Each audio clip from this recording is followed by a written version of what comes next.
आज का हमारा टॉपिक का डिस्कशन होगा to his coy mistress by Andrew Marvell. तो मेरे को थोड़ा कफ हो गया था, तो maybe my voice is not so audible, but it's okay.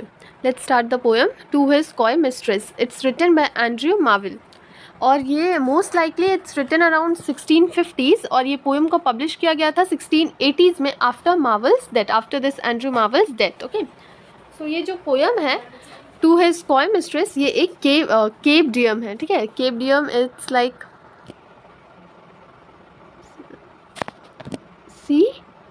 CARPEDIEM, carpe diem. Okay, so carpe diem का मतलब होता है कि it means to seize the day, या फिर एक दिन में, मतलब इस टाइप का फील करना कि अभी ही चांस है, जो भी हमारे लाइफ में वो एक ही दिन है, हमको एक दिन को, मतलब इस टाइम को खुल के जीना चाहिए। ओके, सो ये पोएम इस कॉन्सेप्ट के ऊपर है और I hope you understood the meaning of carpe diem. और इन दिस पोएम पोइट क्या कर रहा है, पोइट जो है urges या फिर argues the young woman to enjoy the pleasure of life before death claims her. ठीक है, indeed this poem is an attempt to seduce the coy mistress. Okay, so here coy means shyness. Okay, the mistress here, or we can say the lover of Andrew Marvell here, is very shy, a shy lady who is not accepting the proposal of Andrew.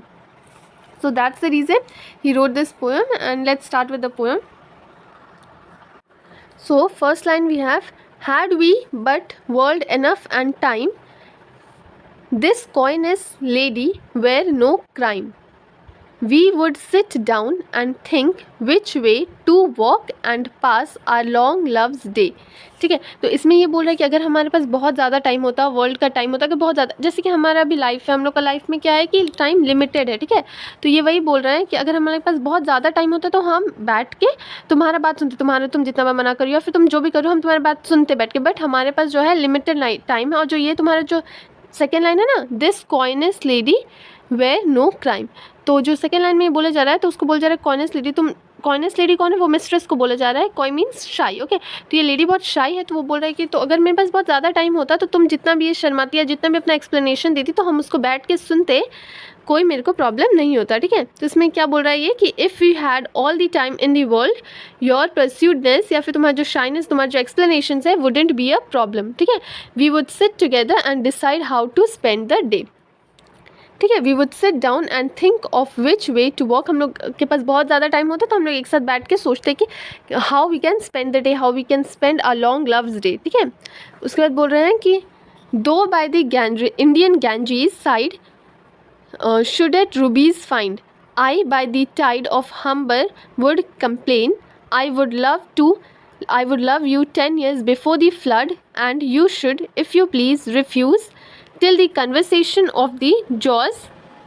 ठीक है, इसमें ये क्या बोल रहे हैं, poet बोल रहे हैं कि अगर हम लोग के पास इतना ज़्यादा टाइम होता तो हम तुम्हारे साथ का क्या करते, इंडियन गैंजीज मीन्स गंगा के पास बैठ के वो जो रूबीज़ होता है बैंक के साइड में, उसको कलेक्ट करते। ठीक है, तुम्हारे साथ अगर मेरे पास बहुत ज़्यादा टाइम होता तो हम टाइड्स को देखते। ठीक है, तो इसमें क्या बोल रहे हैं कि you could have walk by the river Ganges in India and find rubies, वो जो रिवर बैंक में मिलता है, और हम लोग क्या करते, रिवर हम्बर ना इंग्लैंड में, लंदन में एक रिवर है, वहाँ पर हम वहाँ पर बैठते, वहाँ पर हम अपना पोएम्स लिखते। ठीक है ना, आई would have love you from the very start time even before the Bible flood. Bible flood मतलब बाइबल में एक मेंशन है जहाँ पर सब एक फ्लड आया था और सब कुछ बर्बाद हो गया, तो वही ये बोल रहा है कि वहाँ उस टाइम से, ठीक है ना, अगर मेरे पास इतना ज़्यादा टाइम रहता है तो तुम जितना भी रिफ्यूज़ करो या फिर जितना भी रिलेशनशिप के बारे में जो भी कुछ बोल रही हो, I would have listened to you. ठीक है, my slow growing love would gradually become bigger than the largest empires, अगर इतना ज़्यादा टाइम होता तो। ठीक है, तो I would spend 100 years praising your eyes, ये बोल रहा है कि अगर मेरे पास इतना ज़्यादा टाइम होता तो हम क्या क्या स्पेंड करते टाइम्स। तो ये पोएट यानी कि एंड्रयू मार्वेल बोल रहे हैं कि I would have spend 100 years praising your eyes, ठीक है, and gazing at your forehead and 200 years of each of your breast. ठीक है, इसमें वो पोएट उसका ब्यूटी को डिस्क्राइब कर रहा है, outward physical appearance. Okay, My vegetable love should grow vaster than empires and more slow. ठीक है, और यहाँ पर जो है लाइन नंबर 13, 14 और 100 years should go to praise thine eyes, thine means your, ठीक है, and on thou forehead gaze 200 to adore each breast but 30,000 to the rest. लेकिन बाकी हम सारा 30,000 देते to you, ठीक है, to the rest. And age at least every part. So यहाँ पे है कि but 30,000 to the rest and age at least every part and the last age should show your heart. ठीक है, तो इसमें ये बोल रहे हैं, राइटर बोल रहे हैं अपना ये सब डिवीजन जब कर लिए वो कि हम इतना टाइम स्पेंड करते इतना टाइम में, तो फिर then he is next saying that I would dedicate 30 years to the rest of your body and give an era of human history to each part of your, हर part में हर body part, eyes nose सब कुछ सारे body parts का हम describe करते हैं और ह्यूमन हिस्ट्री बनाते हैं. But he is saying if he would have enough time, ठीक है, और फाइनल जो स्टेज होता है उन लोग का, तो your heart would have reveal itself. Lady would deserve this kind of dedication and I want to accept any lesser kind of love. ठीक है, नेक्स्ट इसमें बोल रहा है कि लेकिन हमको पता है but I am aware of the time, लेकिन हमको पता है, हमको ये सब पता है कि ऐसा कुछ नहीं है. And I am aware that time flies. ठीक है, टाइम चला जाता है. एक सेकेंड, हम एक बार लाइन्स खोज रहे कहाँ हैं. हाँ, time swinged chariot hearing near and yonder all before us lie. Deserts of vast eternity, ठीक है, deserts are never ending. Thy beauty shall no more be found. वो ब्यूटी जो है, देखो जिस तरह से टाइम एज कर रहा है, वो ब्यूटी जो अभी जो तुम्हारा ब्यूटी है वो बाद में नहीं रहेगा. ठीक है, इसलिए बोल रहे हैं कि thy beauty shall not more be found, nor ना ही in thy marble vault shall sound my echoing song. Then worms shall try that long preserved virginity, and your quaint honor turn to dust and into ashes of all my lusts. The grave's a fine and private place, but none I think do their embrace. ठीक है, तो इसमें बोल रहे हैं, इसमें next writer is writing about कि time हमको पता है लेकिन टाइम एक चुटकी में फ्लाई कर जाएगा. ठीक है, for us the future will be vast unending desert. ठीक है, हम फ्यूचर के बारे में बोल रहे हैं कि हम लोग जितना फ्यूचर के बारे में सोचेंगे it will be vast like desert. ठीक है, unending and for all the time. Your beauty will be lost. Time के चक्कर में तुम जितना टाइम ले रही हो. ठीक है ना, शी इज़ नॉट आंसरिंग ना, एंड्रू मार्वल को आंसर नहीं किया, इस एंड्रू मार्वल उसको लिखा है कि तुम जितना टाइम ले रही हो. ठीक है, इन दी ग्रेव जो मेरा सॉन्ग्स है, my songs which I am using to praise you will no longer be heard. ठीक है, एंड वर्म्स बिकॉज ये बोल रहे कि so much you are preserving your virginity that the worms will take away. ठीक है ना, take you so carefully protected during life, during the lifetime you protected it and now the worms will take it. Your honor will turn into dust. ठीक है, जो भी तुम्हारा honour है life में, respect, dignity, that will turn into dust अगर तुम मर गई तो. ठीक है, स्टेइंग आफ्टर लाइफ. ठीक है, and my desire will turn into ashes. Okay, the grave में बी पुट क्वाइट, और जो ग्रेव है जो तुम्हारा ग्रेवयार्ड में तुमको डाला जाएगा वो पूरा सन्नाटा रहेगा, वहाँ पे पूरा एक प्राइवेट प्लेस में रखा जाएगा तुमको. ठीक है, and you will be as lonely as ever. इसलिए वो बोल रहे कि अभी टाइम है, अभी you should do everything you need, और मतलब बिकॉज टाइम इज़ लिमिटेड. ठीक है, यही बस टाइम के बारे में हो रहा है. उसके बाद नेक्स्ट है, नेक्स्ट लाइन्स में ऑथर बोल रहे हैं कि नेक्स्ट लाइन तो कम ही बाकी है.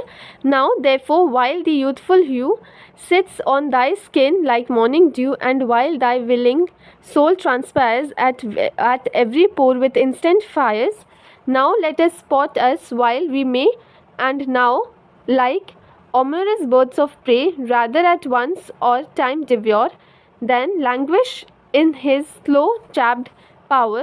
Let us roll all our strength and all our sweetness up into one ball, and tear our pleasures with rough strike through the iron gates of life.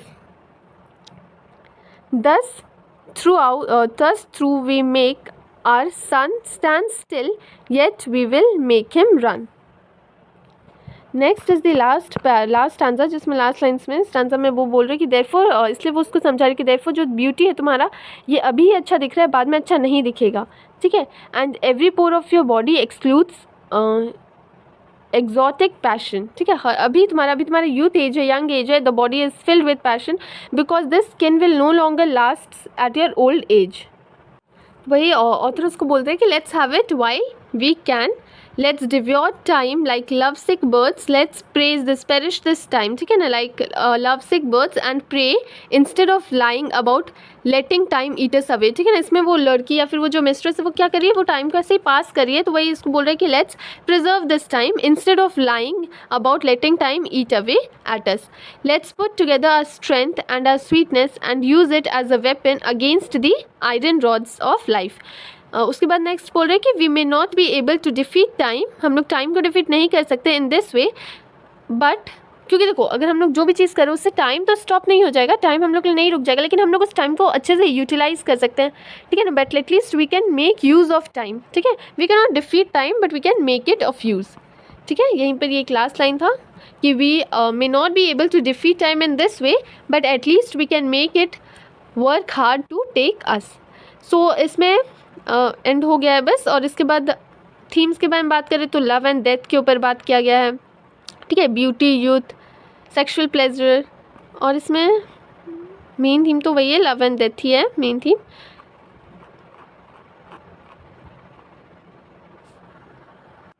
ऐसे देखिए सिम्बॉल्स, तो फिर कॉइनेस के बारे में बात किया जिसको हम लोग उसमें भी यूज़ कर सकते हैं। थीम्स में अगर ऐसा पूछा ज़्यादा कुछ चाहिए तो फिर हम लोग यूज़ कर सकते हैं। और इस स्टोरी जो है ये इसको लिखा गया है राइमिंग आयम्बिक टेट्रामीटर कपलेट्स में, ठीक है। सो इसमें क्या होता है, दी पोएम्स फर्स्ट जो लाइन्स है 2 लाइन स्टैब्लिश किया गया है उसमें, जिसको लिखा है राइमिंग आयम्बिक टेट्रामीटर कपलेट्स, ठीक है, जिसमें कोई एविडेंस नहीं है, कोई रिस्ट्रिक्शन नहीं है स्टैंजा लेंथ का, और कुछ कुछ स्टैंजाज लॉन्ग है, कुछ कुछ स्टैंजाज शॉर्ट है, ठीक है। Through the poem is in this form, it is not a fixed या फिर इनहेरिटेड फॉर्म नहीं है, वो किसी का से लिया नहीं गया है वैसा फॉर्म, ये खुद का ही बनाया हुआ फॉर्म है। Marvell seems to have generated the form specifically form for this poem. और एक बात, एंड्रयू मार्वल का जो ये पोएम है ये एक मेटाफिजिकल पोएम है, एक मेटाफिजिकल पोएट है एंड्रयू मार्वल, और ये एक मेटाफिजिकल पोएम है जो कि 17th और 18th सेंचुरी में इंग्लिश पोएट्स जो है ना often write it in the form of heroic verse, ठीक है। ज़्यादातर उस समय हीरोइक वर्स में लिखा जाता था, लेकिन जो हीरोइक वर्स क्या होता था, आयम्बिक, पेंटामीटर, कपलेट्स, ये सब में लिखा जाता था, लेकिन इस पोएम को जो इन्होंने लिखा है वो खुद का ही उनका बनाया हुआ वर्स है जो कि सिर्फ इस पोएम में यूज़ हुआ है, ठीक है। तो as the name suggest this kind of verse has often reverse the heroic subjects battles, ये सब इम्पॉर्टेंट नहीं है।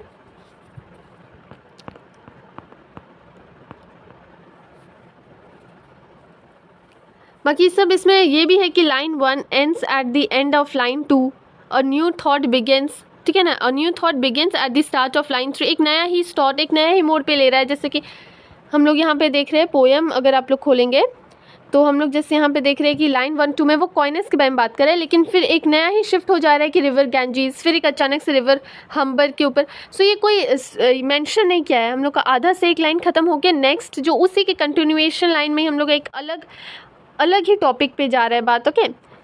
सो यही सब है, और तो इसमें कुछ इम्पोर्टेंट नहीं है थीम्स।